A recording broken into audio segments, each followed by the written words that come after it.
Dáme nádobí na hlavu tvojí mamince a ona ho vysuší fénem. Oso, když maminka utírá nádobí, používá utěrku, aby se Tak, první holky, jak nám hezky zdobí cukroví. Zkusíme to. Michalka. Míšo, co nám zdobíš? Ukáž, to je krásný. Můžeš nás natáčet, mami? Míšo, pozor, to není špinavý, tak. Ještě ahoj, mami, jak se máš?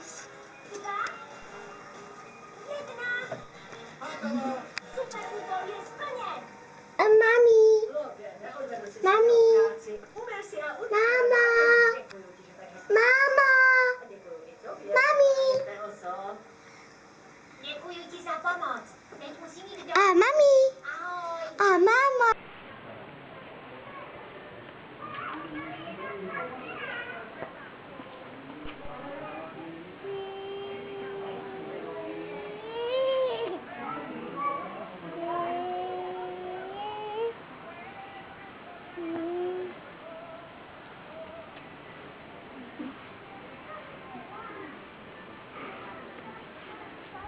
Míša. Vem si motor, Míšo, vem si motorku. Vem si motorku, běž.